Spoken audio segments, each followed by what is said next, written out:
আজ আমরা দ্বাদশ শ্রেণীর সেমিস্টার 3-র এমসিকিউ প্র্যাকটিস ক্লাসে সপুষ্পক উদ্ভিদের যৌন জনন এই অধ্যায়টির কিছু গুরুত্বপূর্ণ প্রশ্ন আলোচনা করব। এর একটা পার্ট আমরা আগে আলোচনা করেছি, অর্থাৎ ফার্স্ট পার্ট করেছিলাম এবং সেখানে কিছু গুরুত্বপূর্ণ প্রশ্ন আলোচনা করেছিলাম। এবার আজও আমরা কিছু প্রশ্ন আলোচনা করে নেব। আজকের প্রথম প্রশ্ন, বেশিরভাগ সপুষ্পক উদ্ভিদের ক্ষেত্রে কোনটি সঠিক? এবার এখানে 4টি অপশান রয়েছে। তাহলে এখানে কি বলছে যে বেশিরভাগ সপুষ্পক উদ্ভিদের ক্ষেত্রে কোনটা সঠিক? প্রথমেই বলা হচ্ছে কি যে ডিম্বাণুর ফিলিফর্ম অ্যাপারেটাস। আচ্ছা, এবার যেহেতু ফিলিফর্ম অ্যাপারেটাস বলেছে, তাহলে এখানে আমরা এক কাজ করি, যেখানে একটা ভ্রূণস্থলী এঁকে নিই। ধরে নিচ্ছি এটা একটা ভ্রূণস্থলী। আমরা জানি ভ্রূণস্থলী কোথায় থাকে। ভ্রূণস্থলী থাকে হচ্ছে ডিম্বাণুর মধ্যে, যাকে বেষ্টন করে থাকে ভ্রূণপোষক কলা। তাহলে এখানে এই উপরের দিকে এই কেন্দ্রে এটা ধরে নিই একটা কি, এটা একটা এগ, আর তার দুই পাশে থাকবে কি দুটো সাইনার্জিডস। এই একটা সাইনার্জিডস, এই একটা সাইনার্জিডস। আর সাইনার্জিডসে এখানে একটা বিশেষ গঠন থাকবে, এরও এই সাইনার্জিডসে একটা বিশেষ গঠন থাকবে। তাহলে সেলুলোজের একটা বিশেষ গঠন থাকবে। আর এই কেন্দ্রে এখানে দেখা যাবে যেখানে দুটো নিউক্লিয়াস আছে, দুটো নিউক্লিয়াস একসাথে যুক্ত হয়ে আছে, দুটো একসাথে ফিউজ করে গেছে। আর নিচের দিকে দেখব এখানে 3টে কোষ রয়েছে, এই একটা কোষ, এই একটা কোষ, এই একটা। তাহলে এইগুলোর কথা ক্ষেত্রে বলছিলাম কোষ, আর মাঝেরটা কি বললাম, নিউক্লিয়াস। এবার এই পুরোটা, এবার এখানে যদি বলি এই পুরোটা হচ্ছে কোষ, এটা একদম কেন্দ্রীয় কোষ, এটাকে বলছি কেন্দ্রীয় কোষ।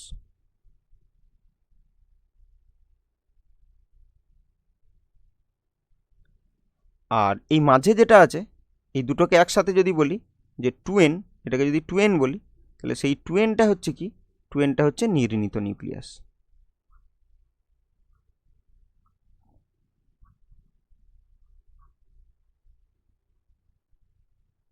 তাহলে এটা কি নির্ণীত নিউক্লিয়াস। আর এই এক একটা নিউক্লিয়াস যেগুলো ফিউশন ঘটলো, এই প্রত্যেকটা, এই পুরোটাকে বলছি নির্ণীত নিউক্লিয়াস। আর এই এক একটাকে, এইটা আর এইটা পাশাপাশি যে দুটো আছে, এই দুটোকে বলছি পোলার নিউক্লিয়াস। পোলার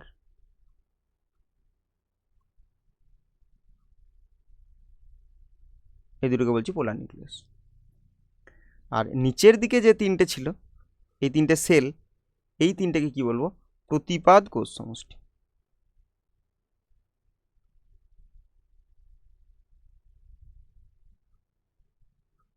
বা এটাকে অ্যান্টিপোডাল সেল বলবো। আর উপরে লিখলাম না সব, এটা তো এগ, এখানে ছোট্ট করে লিখে দিই, এ হচ্ছে এগ। কোনটা? এই হলুদ রঙের যে বড় কোষটা রয়েছে। আর দুই পাশে দুটো লাল রঙের যে টাকা হয়েছে, এই যে কোষগুলো, এর এক একটা কি, এর এক একটাকে বলবো সাইনার্জিডস। সাইনার্জিডস, যার বাংলা কি বলবো, সহকারী কোষ। আর এই সাইনার্জিডসের উপরের দিকে এই যেগুলো দেখতে পাচ্ছি, এই এই অংশটা যেটা বিশেষ গঠন, এইটাকে বলবো ফিলিফর্ম অ্যাপারেটাস।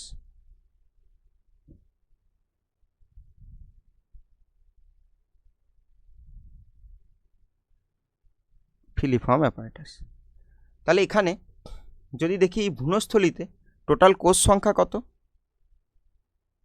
টোটাল কোষ সংখ্যা দেখব এই উপরে 3টে, নিচেই 3টে, মাঝে একটা, তাহলে কত, 7। এবার নিউক্লিয়াসের কথা যদি বলি, তাহলে এই প্রত্যেকের নিউক্লিয়াস আছে, এখানে একটা নিউক্লিয়াস আছে, এই একটা রয়েছে, এই একটা রয়েছে, 3টে। আর এই দুটো নিউক্লিয়াস 5টা, এখানে একটা 6টা, এখানে একটা 7টা, এখানে একটা 8টা। তাহলে উপরে 3টে, নিচে 3টে, মাঝে দুটো। তাহলে নিউক্লিয়াসের সংখ্যা টোটাল কত হবে, নিউক্লিয়াসের সংখ্যা হবে টোটাল 8। তাহলে এখানে প্রশ্ন কি, যে প্রথমে বলছে ডিম্বাণুর ফিলিফর্ম অ্যাপারেটাস। না, ফিলিফর্ম অ্যাপারেটাস ডিম্বাণুর হয় না, তাহলে এটা ভুল। এইবার আরেকটা জিনিস যদি দেখি, বলছে এগ অ্যাপারেটাস চেলাজাল প্রান্তের দিকে থাকে। এবার এগ অ্যাপারেটাস কি নিয়ে গঠিত? যদি এখানে এই টার্মটা যেটা দেখছি যে এগ অ্যাপারেটাস, তাহলে এই টার্মটা আমরা এখানে নিচে লিখে দিই। এই যে দেখতে পাচ্ছি উপরের দিকে কি দেখতে পাচ্ছি, একটা দেখতে পাচ্ছি এগ বা ডিম্বাণু, ডিম্বাণু, প্লাস আমরা যদি দেখি দুই পাশে দুটো কি রয়েছে লাল রঙের, সাইনার্জিডস বা সহকারী কোষ। আমি এখানে সহকারী কোষ লিখলাম, এখানে কিন্তু সাইনার্জিডসটা লিখেছিলাম ইংরেজি টার্মটা, তাহলে এখানে বাংলা টার্মটা লিখলাম সহকারী কোষ। তাহলে সহকারী কোষ কটা? দুটো। আর ডিম্বাণু কটা? একটা। তাহলে এইগুলো নিয়ে যেটা তৈরি হবে সেটা কি? তো সেইটা হচ্ছে এগ অ্যাপারেটাস বা গর্ভযন্ত্র। গর্ভযন্ত্র বা এটা কি বলে? Egg apparatus.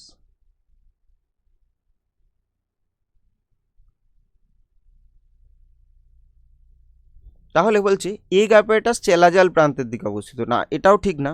এবার সবসময় মনে রাখতে হবে যে এগ অ্যাপারেটাস সবসময় মাইক্রোপাইলার প্রান্তে থাকে। আর মাইক্রোপাইল কাকে বলে? মাইক্রোপাইলার এন্ড বা প্রান্ত। তাহলে কি যে কি বললাম, তাহলে মাইক্রোপাইলার কোথায় থাকে? মাইক্রোপাইলার হচ্ছে একটা ডিম্বকের ডিম্বক রন্ধ্রকে বলে মাইক্রোপাইল। বেশ, এবার তাহলে এটাও হচ্ছে, তাহলে এটা তো হচ্ছে না। এবার মেগাস্পোর মাদার কোষের হ্রাস বিভাজন ঘটে। আমরা ধরে নিই যে এটা একটা মেগাস্পোর মাদার সেল আর এটা নিউক্লিয়াস। আর মেগাস্পোর মাদার সেল কী হবে? 2n। এটা কোথায় থাকে? এটা থাকে ভ্রূণস্থলীর মধ্যে।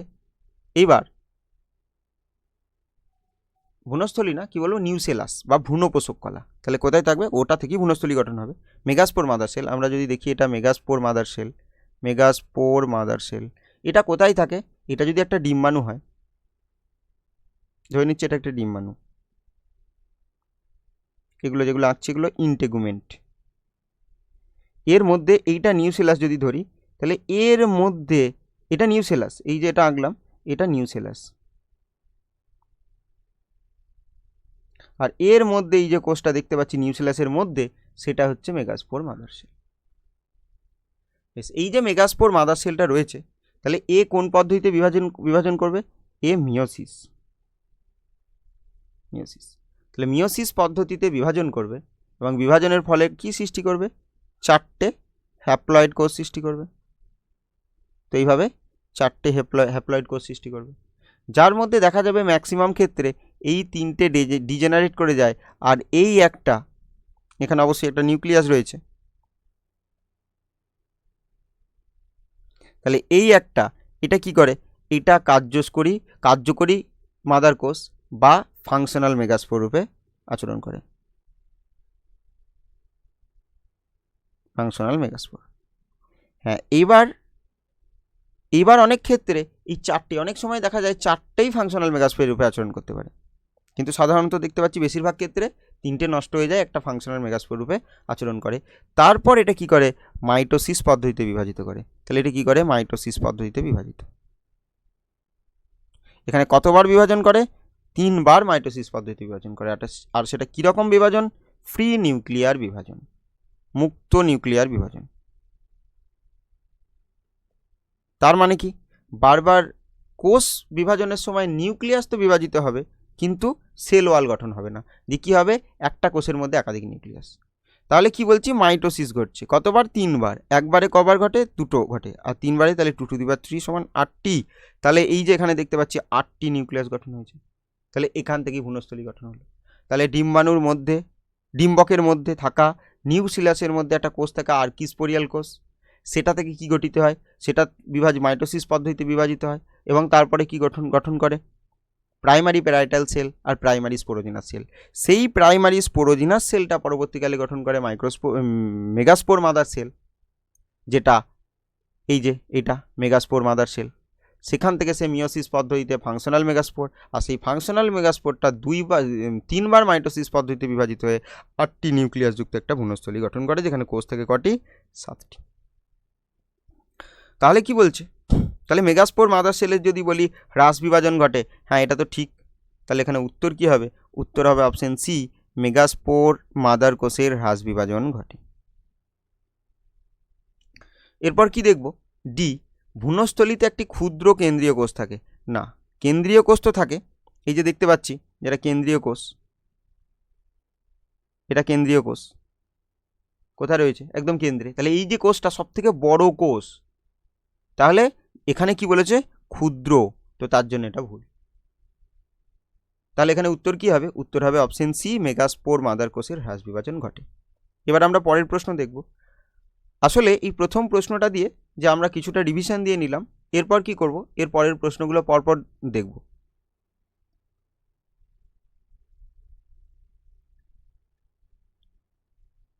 দ্বিবীজপত্রী উদ্ভিদের ভ্রূণস্থলিতে থাকা নিউক্লিয়াসের ক্ষেত্রে কোন সজ্জাটি সঠিক? তাহলে এখানে চারটে যে অপশন রয়েছে, তাহলে এখানে এখনই তো আমরা দেখলাম যে একটা ভ্রূণস্থলিতে, যদি একটা ভ্রূণস্থলী হয় তাহলে এখানে কি দেখলাম, যে এখানে ছিল একটা এগ, এর পাশে ছিল একটা সাইনার্জিডস, এর পাশে ছিল একটা সাইনার্জিডস। তাহলে এর একটা নিউক্লিয়াস, দুটো নিউক্লিয়াস, এই তিনটে নিউক্লিয়াস। তাহলে এখানে টোটাল কটা সেল?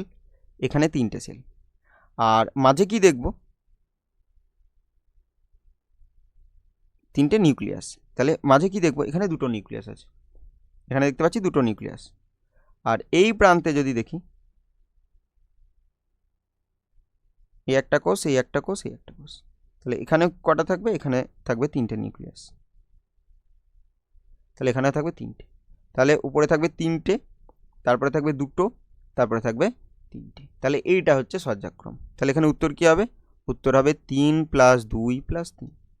আর এখনই আমরা রিভিশন দিলাম, এই যে তিনটেকে একসাথে কি বলবো? এই উপরের তিনটেকে একসাথে কি বলবো? এগ অ্যাপারেটাস, বা বাংলায় বলবো গর্ভযন্ত্র। আর নিচের তিনটেকে কি বলবো? প্রতিপাদ কোষ সমষ্টি, প্রতিপাদ কোষ সমষ্টি। আর মাঝের এই দুটোকে একত্রে কি বলবো? নির্ণীত নিউক্লিয়াস। আর এক একটাকে কি বলবো? এক একটা বলবো পোলার নিউক্লিয়াস। পরের প্রশ্ন দেখব। সপুষ্পক উদ্ভিদে কার্যকরী মেগাস্পোর পরিবর্তিত হয়। এটাও আমরা একটু আগেই বললাম যে কার্যকরী যে মেগাস্পোরটা ছিল সেটা একবার রিভিশনই দিয়ে নিই। যেটা কি, যে একটু আগেই দেখেছিলাম যে একটা সেল ছিল, এটা ছিল ধরে নিচ্ছি একটা ডিম্বক, এটা একটা ডিম্বক। তাহলে সেই ডিম্বকের যদি এইটা ভ্রূণপোষক কলা হয়, তার মাঝখানে এইটা আমরা ধরে নিচ্ছি, এই যে এটা আছে, তাহলে এইটাকে ধরে নিচ্ছি আমরা কি? Megaspore mother sell. এই মেগাস্পোর মাদার সেলটা কি হবে? বিভাজিত হবে মিওসিস পদ্ধতিতে। মিওসিস এখনই এটা আলোচনা করেছি। আর কি হবে? চারটে কোষ সৃষ্টি হবে। বেশিরভাগ ক্ষেত্রে দেখা যায় তিনটে কোষ ডিজেনারেট করে যায় এবং একটা হয় ফাংশনাল। এই যেটা ফাংশনাল হলো, যেটা ফাংশনাল কোষ হলো, সেটাই কাজ করে কি? কার্যকরী, সেটাই কাজ করবে কার্যকরী মেগাস্পোর রূপে। তাহলে এটাকে বলছি কার্যকরী মেগাস্পোর।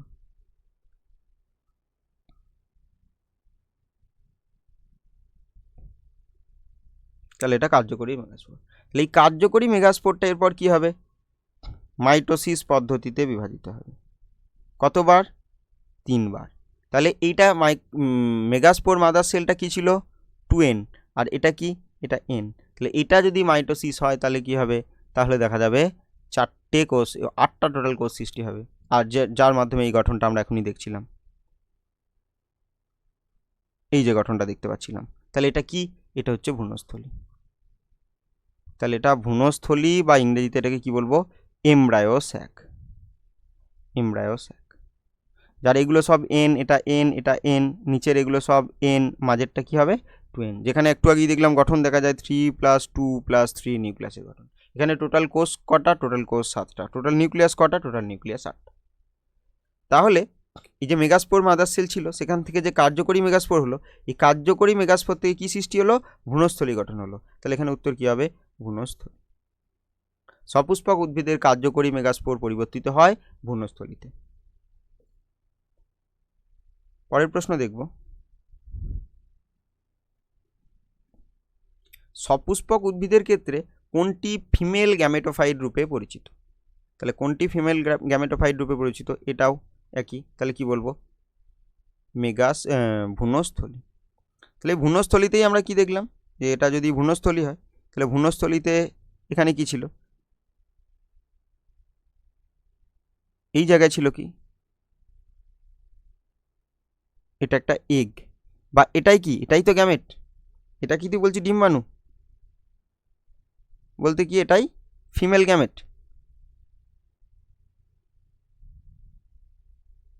তাহলে ভ্রূণস্থলিতে যেহেতু কি রয়েছে, ফিমেল গ্যামেট রয়েছে, তাহলে এই ভ্রূণস্থলিটাই কি, ভ্রূণস্থলিটাই ফিমেল গ্যামেটোফাইট।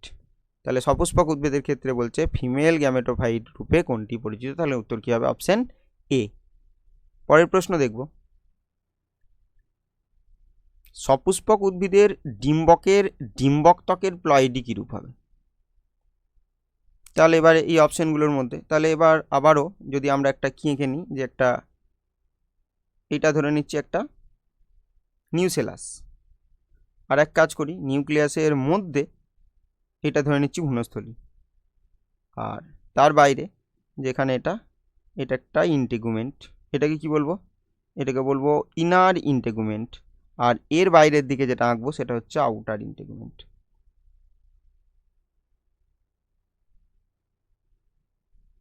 তাহলে এটা কি, এটা হচ্ছে একটা ডিম্বক, এটা একটা ডিম্বক।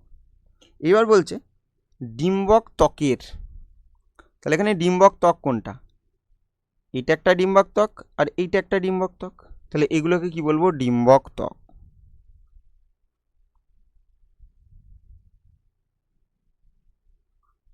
ডিম্বক ত্বক বা বলবো ইন্টেগুমেন্ট। একটা ডিম্বক বহিত্বক, একটা ডিম্বক অন্তর্ত্বক, ইংরেজিতে বলবো একটা আউটার ইন্টেগুমেন্ট, একটা ইনার ইন্টেগুমেন্ট। আর এই নিচের এই অংশটাকে কি বলবো, এটা বলবো ফিউনিকুলাস।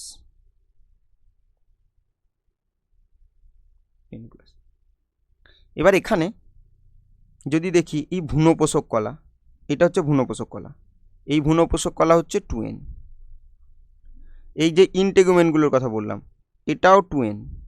এবার ভ্রূণস্থলিতে যদি বলি, তাহলে এখানে একটা n, এখানে একটা n, এখানে একটা n, তাহলে এই তিনটেই কি, এই তিনটেই n। মাঝখানে যেটা এই ফিউজ করে গেছে দুটো, এটাকে কি বলবো, এটাকে বলবো 2n। আর এই প্রান্তে যেটা থাকবে ভ্রূণস্থলীর, এই তিনটে কি, এই তিনটে হচ্ছে n। তাহলে এইগুলো প্লয়েডি লেভেল আমাদের প্রত্যেকটা মনে রাখতে হবে, কিন্তু এখানে জানতে চেয়েছি কিসের, ডিম্বক ত্বকে। ডিম্বক ত্বক ইংরেজিতে কি বলবো, ইন্টেগুমেন্ট।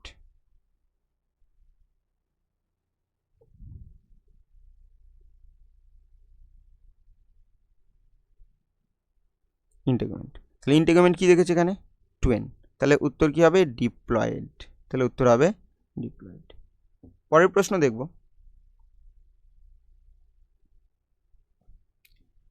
এটা অ্যাসারশন কি বলছে, যদিও গেইটোনোগ্যামি কার্যকরীভাবে এক ধরনের বাহক নির্ভর ইতর পরাগযোগ, জেনেটিক বিশ্লেষণে এটি অটোগ্যামি।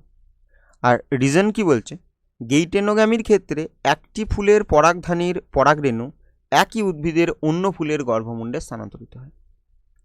এবার এখানে যেরকম অপশন থাকে, 4টে অপশন থাকবে। তাহলে প্রথমে আমরা অ্যাসারশনটাকে দেখব,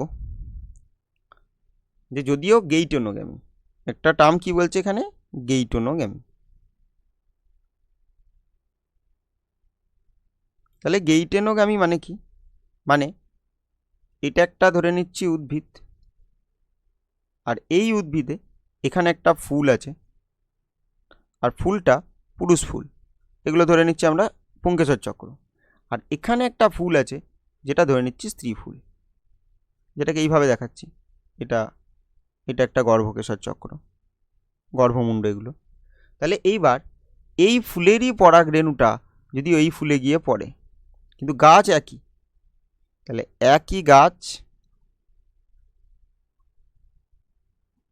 কিন্তু আলাদা ফুল, এর মধ্যে যদি পরাগযোগ হয়, এই যে একই গাছ আর আলাদা ফুল, এর মধ্যে যদি পরাগযোগ হয়, সেটাকে আমরা কি বলবো, গেইটোনোগ্যামি। বলছে এইটা এক ধরনের বাহক নির্ভর, অবশ্যই তাই, এই ফুল থেকে পরাগরেণুটা এই ফুলে পড়তে কি লাগবে, বাহক লাগবে, তাহলে অবশ্যই বাহক নির্ভর। বেশ, তার জন্য এটাকে ইতর পরাগযোগ বলতেই পারি, যদিও এটা একটা স্বপরাগযোগের শ্রেণী বিভাগে আমরা পড়েছি যে স্বপরাগযোগকে দুই ভাগে ভাগ করছে, একটা অটোগ্যামি, একটা গেইটোনোগ্যামি। জেনেটিক বিশ্লেষণে এই যে বলছে, এটা যদিও ইতর পরাগযোগ মনে হচ্ছে, এর যদি জেনেটিক বিশ্লেষণ করা হয় তাহলে এইটি কিন্তু অটোগ্যামি। কেন? কারণ এই যেহেতু একই গাছ, তাহলে দুটো ফুলেরই জেনেটিক বিশ্লেষণ একই রকম হবে, অর্থাৎ জিনগত প্রকারটা দুটো একই রকম, জিন সেম হবে, তার জন্য এটা অটোগ্যামি। হ্যাঁ, এটা অবশ্যই অ্যাসারশন একদম ঠিক। এরপর রিজন কি বলছে, গেইটেনোগ্যামির ক্ষেত্রে একটি ফুলের পরাগধানীর পরাগরেণু, যে পরাগরেণুটা আছে, একই উদ্ভিদের অন্য ফুলের গর্ভমুণ্ডে স্থানান্তরিত হয়, তাকে বলছে গেইটেনোগ্যামি বলে। এখানে গেইটেনোগ্যামির সংজ্ঞাটা বলছে। হ্যাঁ ঠিক, তাহলে এই সংজ্ঞাটা হচ্ছে কারণ যার জন্যে এটা জেনেটিক বিশ্লেষণে অটোগ্যামি, সেটাও ঠিক। তাহলে এখানে বলবো অ্যাসারশনও ঠিক, রিজনও ঠিক, আর এটা এর সঠিক কারণও বটে, যেটা জেনেটিক বিশ্লেষণে এটা কেন অটোগ্যামি, কারণ একই উদ্ভিদের অন্য ফুলের গর্ভমুণ্ডে স্থানান্তরিত হয়। তাহলে এটা সঠিক ব্যাখ্যাও। তাহলে কি হবে, যে এ এবং আর উভয়ই সত্য এবং আর হলো এর সঠিক ব্যাখ্যা। তাহলে এখানে উত্তর কি হবে, উত্তর হবে অপশন এ। এবার পরের প্রশ্ন রয়েছে ক্লিস্টোগ্যামির সুবিধা। তাহলে ক্লিস্টোগ্যামির সুবিধা, এখানে 4টে অপশন রয়েছে। তাহলে এখানে ক্লিস্টোগ্যামি কি, এই ক্লিস্টোগ্যামি টার্মটাকে আমরা যদি দেখি, যে এই ক্লিস্টোগ্যামি, এইটা মনে রাখবো যে একটা স্বপরাগযোগের অভিযোজনগত কৌশল।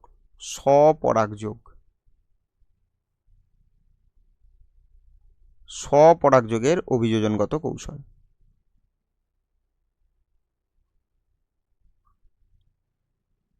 এটা অভিযোজন হবে, তাহলে অভিযোজনগত কৌশল। তাহলে এটা একটা স্বপরাগযোগের অভিযোজনগত কৌশল, যেখানে কি হচ্ছে, ফুলগুলো, এই জাতীয় ফুল, এই ফুলগুলো বদ্ধ অবস্থায় থেকে যায়, অর্থাৎ তার যে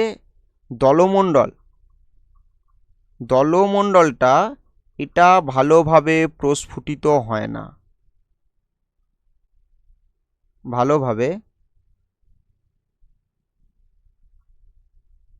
প্রস্ফুটিত হয় না।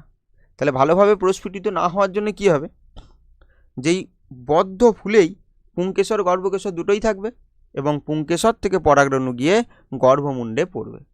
তাহলে এক্ষেত্রে কি লাগবে না, এক্ষেত্রে কিন্তু কোনো পলিনেটর লাগবে না। পলিনেটর মানে কি, বাহক। তাহলে এক্ষেত্রে কোনো বাহক লাগছে না। কারণ কি, কারণ ফুলটা বদ্ধ। আর তাদের কি হয়, তাদের যে পুংকেশর চক্র আর গর্ভকেশর চক্র, এদের যে পরাগধানী আর গর্ভমুণ্ড, এরাও প্রায় একই সময়ে পরিণতি লাভ করে এবং এই পরাগধানী থেকে পরাগরেণু গিয়ে গর্ভমুণ্ডে পড়ে, যার ফলে পরাগযোগটা সম্পন্ন হয়, যেখানে কোনো বাহক লাগছে না। তাহলে এটা কি, এটা একটা স্বপরাগযোগের অভিযোজনগত কৌশল। পরের প্রশ্ন দেখব। এবার এখানে এ বি স্তম্ভ আছে, মেলাতে হবে। তাহলে এখানে হচ্ছে এই অপশন। বেশ, তাহলে এখানে প্রথমেই কি রয়েছে, যে হাইড্রোফিলি। হাইড্রোফিলি বলতে যেটা পরাগযোগের কথা বলছি, জল দ্বারা পরাগযোগ। এই হাইড্রো, তাহলে এটা কি দ্বারা পরাগযোগ, জল। তাহলে জল দ্বারা পরাগযোগ, তাহলে জল দ্বারা পরাগযোগ কার হয়, জল দ্বারা পরাগযোগ হয় পাতা ঝাঁঝির। তাহলে একের সাথে এখানে একই হবে। বেশ, তারপরে বলছে এন্টেমোফিলি। এই এন্টেমোফিলি, এন্টেমোলজি মানে কি, পতঙ্গ বিদ্যা। তাহলে পতঙ্গ দ্বারা পরাগযোগ। তাহলে এখানে দেখতে হবে কোন ফুলটা যেটা পতঙ্গ দ্বারা পরাগযোগ হচ্ছে, সেটা হচ্ছে 4, সূর্যমুখীর পতঙ্গ দ্বারা পরাগযোগ হচ্ছে। তারপর কি, এটা 4। তাহলে তারপর রয়েছে অর্নিথোফিলি। অর্নিথোলজি মানে কি, আমরা জানি যে অর্নিথোলজি মানে হচ্ছে পক্ষী বিজ্ঞান। বেশ, তাহলে এটা কি হবে, পক্ষী দ্বারা পরাগযোগ। তাহলে পক্ষী দ্বারা পরাগযোগ যেটা হবে, তাহলে পাখি যেটা থাকছে সেটা হচ্ছে পলাশ। তাহলে এখানে ফুলটা কি হবে, অর্নিথোফিলি পলাশ। পলাশ ফুল আকারে বড় হয়, সাধারণত আমরা জানবো যে ফুলগুলো আকারে বড় সেগুলো সাধারণত পাখি দ্বারা পরাগযোগটা হয়। আর 4 নম্বর রয়েছে কি, অ্যানিমোফিলি, বায়ু দ্বারা পরাগযোগ। আমরা জানি অ্যানিমোমিটার হচ্ছে বায়ুর গতিবেগ মাপার যন্ত্র, তো সেই অ্যানিমো, এখান থেকে কি মনে রাখবো, বায়ু। তাহলে এটা বায়ু দ্বারা পরাগযোগ হচ্ছে। তাহলে কার, বায়ু দ্বারা পরাগযোগ হচ্ছে গমের। 2, তাহলে 1, 4, 3, 2। তাহলে দেখতে পাচ্ছি 1 4 2 3, এটা তো হবে না। তারপর কি রয়েছে 1 4 3 2, হ্যাঁ তাহলে 1 4 3 2 এটা হবে। তাহলে এখানে উত্তর কি হবে? Option B. পরের প্রশ্ন দেখব, পতঙ্গ পরাগী ফুলের পরাগরেণুর বৈশিষ্ট্য। তাহলে বলছে কি যে প্রথমেই যে পরাগরেণুর সংখ্যা বেশি, হ্যাঁ এটা তো থাকতেই হবে, যেহেতু যেহেতু কি বলছি পতঙ্গ পরাগী মানে ইতর পরাগযোগ, ইতর পরাগযোগ ফুলের একটা বিশেষ বৈশিষ্ট্য যার পরাগরেণুর সংখ্যা বেশি হবে। কারণ কি হয়, অনেক পরাগরেণু কি হয়, পরাগরেণুর অপচয় হয়। পতঙ্গ পরাগী হলে পরাগরেণুর অপচয় হয়, পরাগরেণুর অপচয়। তার কারণ কি? তার কারণ হচ্ছে যেহেতু এটা পতঙ্গ দ্বারা পরাগযোগ ঘটছে, তাই পতঙ্গ একটা ফুলে বসলো এবং সেখান থেকে সে তারপর কোথায় গিয়ে বসবে, সেখানে অনেক পরাগরেণুর অপচয় হবে। সেক্ষেত্রে সেই ফুলগুলো যদি পরাগযোগ সম্পন্ন করতেই হয় তাহলে অনেক পরাগরেণু রাখতে হবে, যাতে সে একটা মানে পরাগযোগ ঘটার সুযোগটা পায়। কারণ বেশি পতঙ্গ আসবে তার ক্ষেত্রে চান্স বাড়বে যাতে পরাগযোগ ঘটে। এবার পরাগরেণু কম থাকলে, অপচয় হয়ে গেলে কিন্তু পরাগযোগের সম্ভাবনা থাকতো না। তো তাই জন্যে তাদের পরাগরেণুর অপচয় যেহেতু হয়, তো সেই কারণে যে এদের পরাগরেণুর সংখ্যা কিন্তু অনেক বেশি থাকে, এটা ঠিক। পরেরটা বলছে পরাগরেণু অপেক্ষাকৃত ভারী। তাহলে পতঙ্গ পরাগী যেহেতু অবশ্যই ভারী হবে, যদি এটা বায়ু পরাগী হতো তাহলে হালকা হতো, কারণ বয়ে নিয়ে যেতে হতো, বায়ু পরাগী বায়ু দ্বারা প্রবাহিত হতো। তখন যদি হতো তাহলে সেটা হতে হতো কি হালকা, কিন্তু যখন পতঙ্গ পরাগী পক্ষী পরাগী হবে তখন সেটা ভারী হবে, সেটাও ঠিক। তারপর কি বলছে পরাগধানী ফুলের ভিতরে থাকে, হ্যাঁ এটাও সঠিক। তাহলে এইটা যদি আমরা দেখি একটা ফুল, এটা একটা ফুল, আর পরাগধানী যদি বাইরে থাকে, তাহলে পরাগধানী বাইরে থাকলে কি সুবিধা, বায়ু দ্বারা সহজেই এর মধ্যে থাকা পরাগরেণুগুলো যেতে পারবে। তাহলে এটা কোন পরাগী ফুলের ক্ষেত্রে বলছি, বায়ু পরাগী। এবার যদি পতঙ্গ পরাগী হয় তার ক্ষেত্রে বাইরের কোনো প্রয়োজন নেই, তাহলে ফুলের ক্ষেত্রে কি দেখা যাবে যে এর ভিতরেই পরাগধানীগুলো রয়েছে। এখানে যদি গর্ভমুণ্ড থাকে, উলিঙ্গ ফুল হয়, তাহলে সেটাও ভিতরের দিকেই রয়েছে। তাহলে কি হবে যে পরাগধানী ফুলের ভিতরের দিকে থাকে, এটাও ঠিক। তাহলে কি হবে এখানে উত্তর এ বি সি সবগুলি হচ্ছে এর সঠিক উত্তর।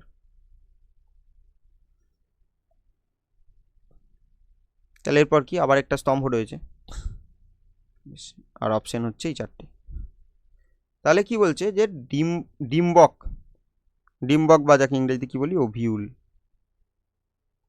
আজকে এঁকেছিলাম যে এটা নিউসেলাস, তার মধ্যে এটা ধরে নিই মেগাস্পোর মাদার সেল, বা ওটাকে ভ্রূণস্থলী ধরে নিলাম, আর এগুলো হচ্ছে ইন্টেগুমেন্ট। তাহলে এটা হচ্ছে ডিম্বক, তাহলে এইটা একটা ডিম্বক। আর এখানে কি দেখবো, হ্যাঁ এই ডিম্বকটা যেটা পরবর্তীতে পরিণত হবে, তখন এই ডিম্বক পরিণত হয় বীজে। তাহলে কি হবে এখানে অপশন 4, ডিম্বক হচ্ছে 4, বীজে পরিণত হয়। ভিতরের ইন্টেগুমেন্ট, তাহলে ভিতরের ইন্টেগুমেন্ট মানে এইটা, তাহলে এটা কিসে পরিণত হবে, মনে রাখবো এই যে বাইরের ইন্টেগুমেন্ট আউটার ইন্টেগুমেন্ট,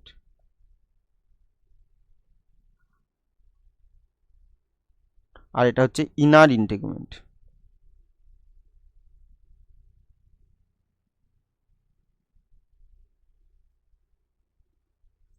আর এটা হচ্ছে আউটার ইন্টেগুমেন্ট। এই যে আউটার ইন্টেগুমেন্ট আছে, এটা যখন বীজ হয়ে যাচ্ছে পরবর্তীকালে যেটা পরিণত হচ্ছে সেটা হচ্ছে টেস্টা, আর যেটা ইনার আছে সেটা হবে টেগমেন। তাহলে এরা কি বলছে, ভিতরের ইন্টেগুমেন্ট কি হবে, টেগমেন। তাহলে ভিতরের ইন্টেগুমেন্ট হবে টেগমেন। তারপরে বলছে কি নিউসেলাস, তাহলে নিউসেলাসটা কি গঠন করবে, পেরিস্পাম। নিউসেলাসটা গঠন করবে পেরিস্পাম, আর পোলার নিউক্লিয়াই গঠন করবে শস্য। পোলার নিউক্লি মানে এই ভ্রূণস্থলীর মধ্যে এই একটা পোলার নিউক্লি, দুটোকে একসাথে বলবো নির্ণিত নিউক্লিয়াস। এবার এর যখন নিষেক ঘটবে, এটা তো 2n, এর সাথে আর একটা গ্যামেট আসবে যেটা কি পুং গ্যামেট, দিয়ে এই দুটো মিলে যেটা বানাবে সেটা কি বলবো, সেটা বলবো 3n, আর যেটা প্রাইমারি এন্ডোস্পার্মিক নিউক্লিয়াস। তাহলে এটা কি প্রাইমারি এন্ডোস্পার্মিক নিউক্লিয়াস গঠন করবে। আর সেই প্রাইমারি এন্ডোস্পার্মিক নিউক্লিয়াসটা কি গঠন করবে, প্রাইমারি এন্ডোস্পার্মিক সেল, আর তারপরে সেটা গঠন কি হবে, শস্য। তাহলে সেটা শস্য গঠন করবে, আর শস্য 3n হবে। তাহলে এখানে উত্তর কি হবে, 1 3 2, এটা 1 না তো, আচ্ছা এটা হচ্ছে 4, তাহলে কি 4 3 2 1, তাহলে 1 2 3 4, না এটা হবে না, 4 3 1 2 এটাও হবে না, 4 2 3 1 এটাও হবে না, তারপর কি আছে 4 3 2 1, হ্যাঁ এটা হবে। আরেকবার দেখে নিই, একের সাথে ডিম্বক হচ্ছে 4 বীজ, ভিতরের ইন্টিগুমেন্ট হচ্ছে 3 টেগমেন, নিউসেলাস 2 পেরিস্পাম, আর 4 পোলার নিউক্লিয়া 1 হচ্ছে শস্য। আর নিউসেলাস বলতে এই যে এখানে আমরা এই যে দেখতে পাচ্ছি, এটা যদি ভ্রূণস্থলে হয়, এর মধ্যে এটা যদি নিউসেলাস হয়, এই নিউসেলাসটা কিছু কিছু বীজের ক্ষেত্রে থেকে যায়, দিয়ে যেটা গঠন করে পেরিস্পাম, আর সেই বীজগুলোকে বলবো পেরিস্পার্মিক বীজ। এটা সবার ক্ষেত্রে থাকে না, এটা ভ্রূণ হচ্ছে পুষ্টিটাকে নিয়ে নেয়, তাহলে পেরিস্পার্মিক বীজ, কিছু অবশিষ্ট থেকে যায়, ভ্রূণের পুষ্টির জন্য বীজপত্রগুলো নিয়ে নেয়, তখন সেটা আর পেরিস্পার্মিক থাকে না। কিন্তু যখন সেটা কিছুটা রয়ে যায়, নিউসেলাস তো পুষ্টির জন্য রয়েছে, এই নিউসেলাসটা পুষ্টি দেওয়ার জন্য, ডিমাণু এদেরকে পুষ্টি দেওয়ার জন্য রয়েছে। এইবার যদি এটা কিছুটা রয়ে যায়, সবটা শেষ না হয়, তাহলে তখন তাকে কি বলবো, তখন তাকে বলবো পেরিস্পার্মিক বীজ, আর এটা হচ্ছে পেরিস্পার্ম।